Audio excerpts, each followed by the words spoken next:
Good evening, good morning, सत श्री अकाल सभी दोस्तों को स्वागत है बिहार बोर्ड परीक्षा टारगेट 2026 के लिए। सारे हमारे दोस्तों को, हमारे साथियों को, हमारे मित्रगण को यहाँ स्वागत है। हम यहाँ सारे के सारे ऑब्जेक्टिव क्वेश्चन जो एग्जाम में आने वाले हैं इसके बारे में डिस्कस करेंगे बिना समय के गंवाए हुए। हमारा बस टारगेट यही होगा कि हमको बिहार बोर्ड के एग्जाम को कैसे क्रैक करना है और कैसे मार्क्स अच्छा कलेक्ट करना है। तो आते हैं बिल्कुल। पहला हम साइंस लेंगे, भौतिक विज्ञान में फिजिक्स का पहला चैप्टर स्टार्ट करेंगे हम। और पहला चैप्टर का नाम होगा, ठीक है ना, पहला चैप्टर का नाम होगा परावर्तन। और क्या होगा पहला चैप्टर का नाम? प्रकाश का परावर्तन। पहला चैप्टर का नाम होगा प्रकाश का परावर्तन। और इसमें पहला क्वेश्चन की बात करेंगे। देखिए, प्रकाश प्रकाश क्या होता है थोड़ी सी हम बताते हैं। प्रकाश प्रकाश क्या है? एक ऊर्जा का रूप है जिससे हम किसी वस्तु को देख पाते हैं, ठीक है ना। चाहे इसको और डिटेल्स में हम बता सकते हैं। प्रकाश क्या होता है?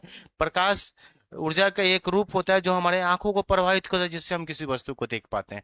आंखों को प्रभावित मतलब हमें दिखेगा तो प्रकाश है, नहीं दिखेगा तो नहीं है। आपके पास रोशनी है कि नहीं रही उससे क्या पता, कोई फर्क नहीं पड़ता। लेकिन मेरे लिए, अगर हमको दिखता है तो मेरे लिए प्रकाश क्या होता है? हमारे लिए हमारे आंखों को प्रभावित करता भी दिखेगा, नहीं तो नहीं। नहीं तो अगर अंधे हैं तो अंधेरा मतलब अंधेरा। तो इसका मतलब आप समझ लीजिए बिल्कुल। प्रकाश क्या है? यह ऊर्जा का वह रूप है जो हमको किसी वस्तु को देखने में क्या करती है? मदद करती है, ठीक है ना। और रही बात परावर्तन की, परावर्तन क्या होता है आप सबको पता है। किसी भी सतह से टकरा कर किरणें क्या होती है? वापस पुनः उसी मार्ग में लौट जाती है, उसका परावर्तन कहते हैं। तथा अपवर्तन किसको बोलते हैं? जब प्रकाश की किरणें एक माध्यम से दूसरे माध्यम में क्या करती है? प्रवेश करती है, तो अपने रास्ते से थोड़ा क्या होती है? विचलित हो जाती है। इसको हम थोड़ा शॉर्ट में आपको बता दिए, बिल्कुल शॉर्ट में बता दिए। आप देख सकते हैं यहाँ पे। देखिए, परावर्तन के लिए एक छोटा सा फिगर यहाँ बना देते हैं हम। बिल्कुल, ये हमारा कोई दर्पण होता है, कोई सतह से कोई किरणें अगर आती है और ये टकराती है, अब पुनः ये क्या कहते हैं? अपने माध्यम में लौट जाती है। प्रकाश का परावर्तन हो गया। और यह मान लीजिए, ये मान लीजिए एक सरफेस है, ठीक है, एक सरफेस है। और प्रकाश की किरणें क्या होती है? देखिए, ये मान लीजिए पानी है। पानी जब हवा से होके प्रकाश की किरणें क्या करती है? दूसरे माध्यम में यानी पानी में प्रवेश करती है। तो पानी में प्रवेश करके ये सीधे जाने चाहिए, लेकिन ये क्या करती है? सीधे न जाके क्या करती है? थोड़े से अपनी जगह से मुड़ जाती है। इसी को बोलते हैं अपवर्तन। बस सीधी सी आसान तरीका में आप सीख ले हैं परिभाषा। तीनों चैप्टर के बारे में हमने डिटेल्स में थोड़ी सी बता दी। अब डायरेक्ट आपको क्वेश्चंस करेंगे। आपतन कोण परावर्तन कोण के बराबर होता है, यह नियम किसने दिया है? यह पहला न्यूटन के नियम के अनुसार? बिल्कुल नहीं। दूसरा स्नेल के नियम के अनुसार? बिल्कुल नहीं। परावर्तन के नियम का, यस, परावर्तन माने परावर्तन के नियम के अनुसार ही कोण क्या होता है? परावर्तन कोण क्या होता है? कोण बराबर होता है किसके? आपतन कोण के। यानी अगर इसके बीच में हम क्या करते हैं? एक अभिलंब डाल देते हैं, तो ये कोण आपतन कोण मान होगा। ये हमेशा क्या होगा?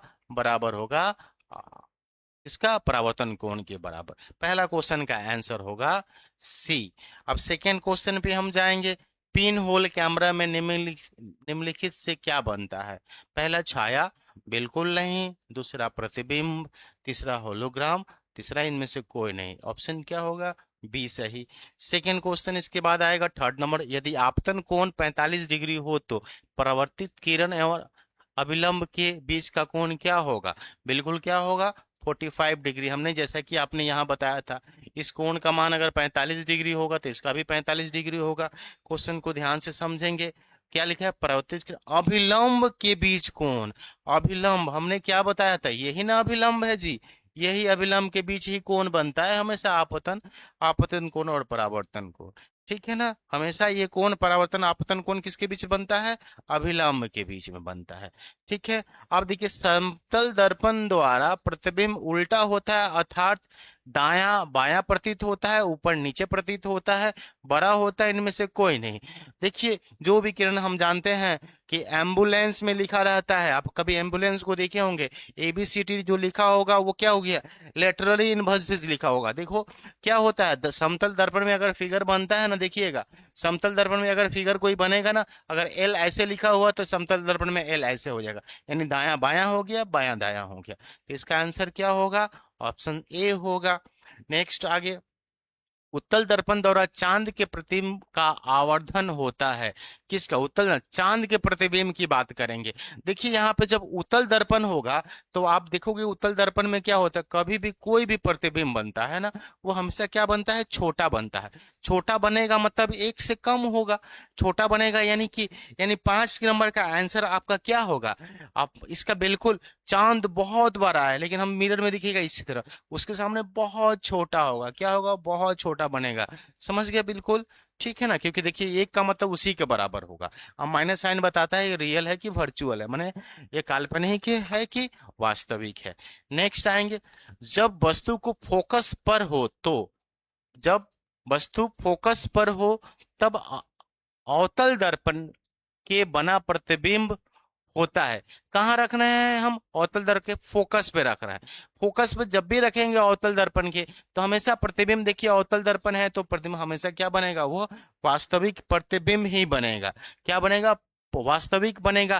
क्वेश्चन नंबर 6 का ऑप्शन ए है वास्तविक और केंद्र पर आभासी, तीसरा अनंत पर। इसमें से कौन है? इसका ऑप्शन सही क्या होगा? अनंत पे। फोकस पर रहेगा तो कहाँ बनेगा? अनंत पर बनेगा। यानी ऑप्शन 6 का आंसर जो होगा, ऑप्शन मतलब क्वेश्चन नंबर 6 का ऑप्शन क्या होगा? सी होगा। इसके बाद नेक्स्ट क्वेश्चन हम पहुंचेंगे, अवतल दर्पण में फोकस पर बना प्रतिबिंब होता है। अवतल दर्पण में फोकस पर बना प्रतिबिंब होता है। कैसा है? वास्तविक और उल्टा बनेगा। देखिए जहां अवतल दर्पण होगा ना, वो मैक्सिमम का मैक्सिमम क्या, वास्तविक और उल्टा बनता है। सिर्फ एक केस में होता है, जो दर्पण और फोकस के बीच में जब रहेगा तो कहाँ बनेगा? देखिए अवतल दर्पण के फोकस पर बना प्रतिबिंब, माने फोकस पर जो बन रहा है वो क्या होगा? वास्तविक और क्या होगा? उल्टा बनेगा। आभासी सीधा नहीं होगा, वास्तविक और सीधा नहीं होगा, आभासी और उल्टा बिल्कुल नहीं होगा। यानी 7 नंबर का आंसर क्या होगा? आंसर ए नंबर होगा।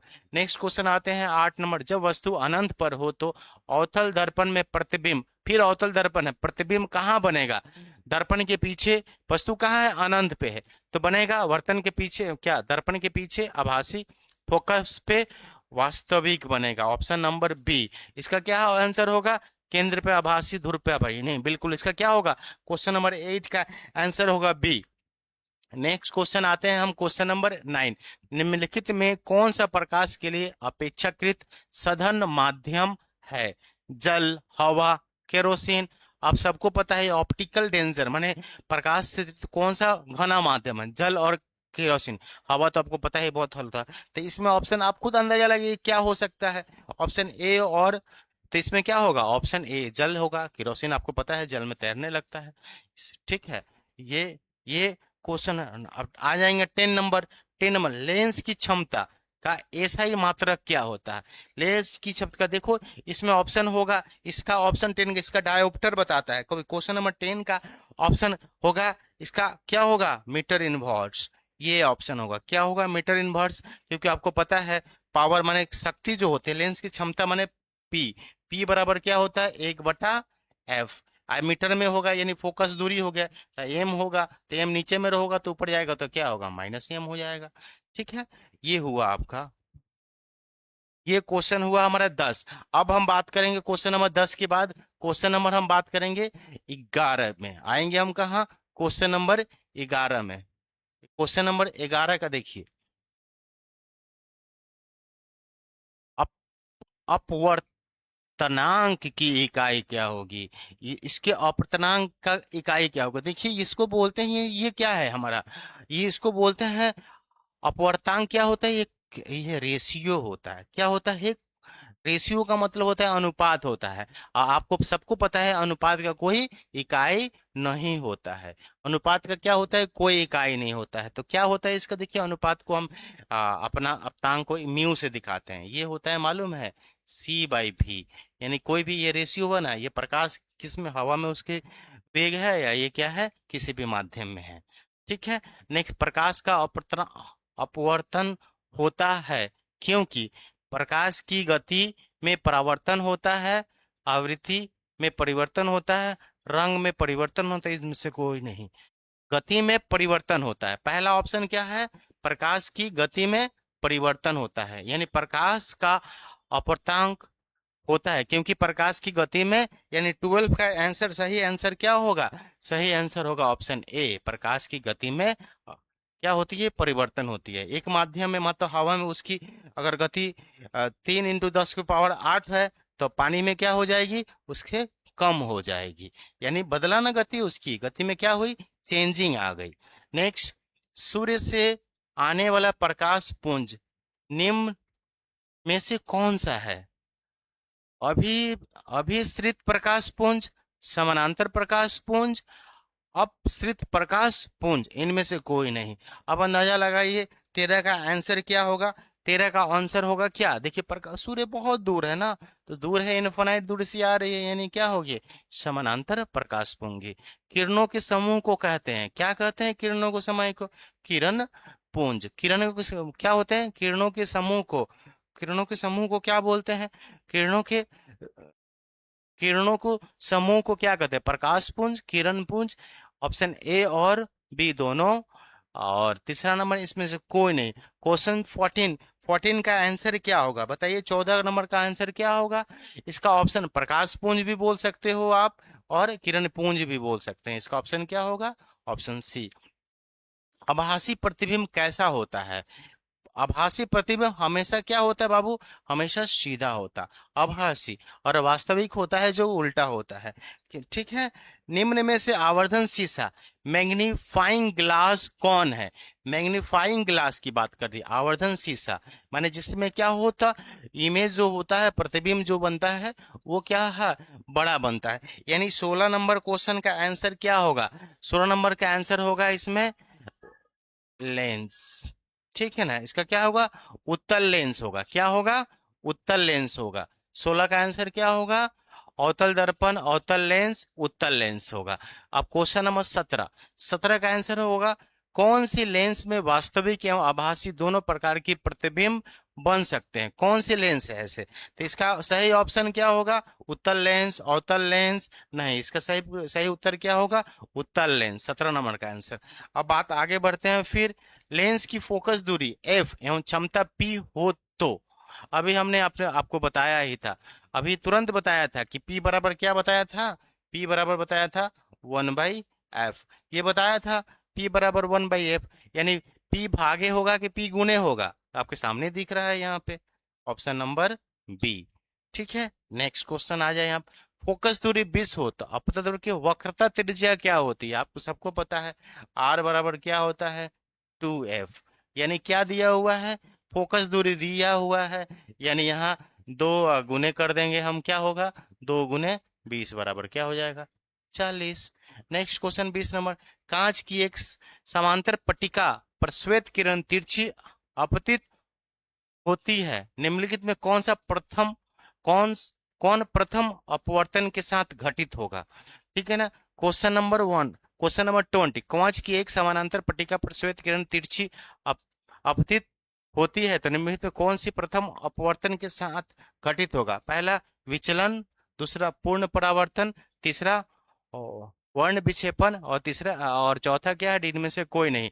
तो 20 नंबर क्वेश्चन का आंसर क्या होगा, 20 नंबर क्वेश्चन का होगा विचलन, क्योंकि वही हमने बताया था, डिफिनेशन ही बताया था अपवर्तन का, किया क्या होता है, विचलन होता है। उत्तल लेंस में आवर्धन का महत्तम मान है, किसमें, इसमें उत्तल लेंस में आवर्धन का महत्तम मैक्सिमम मान क्या हो सकता है। क्वेश्चन नंबर 21 का आंसर क्या होता है, 21 का क्या होता है, मैक्सिमम उत्तल लेंस में क्या होगा, उत्तल दर्पण में क्या होता है, अधिक से अधिक महत्तम मान इसका हो सकता है। 21 का सही ऑप्शन होगा सी, इसका क्या होता है, आधा तक हो सकता है।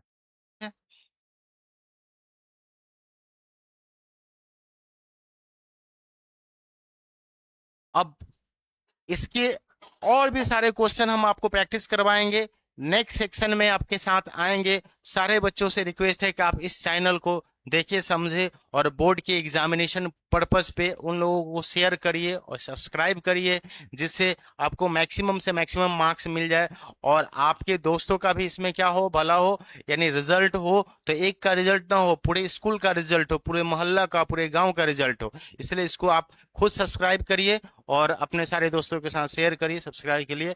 नेक्स्ट वीडियो हम तुरंत लेकर आएंगे, फिजिक्स, केमिस्ट्री, बायोलॉजी, मैथमेटिक्स, सारे सब्जेक्ट, सारे साइंस सब्जेक्ट का हम वीडियो लेकर आपके सामने आएंगे, सारे ऑब्जेक्टिव क्वेश्चन करवा देंगे आपके। धन्यवाद, थैंक यू।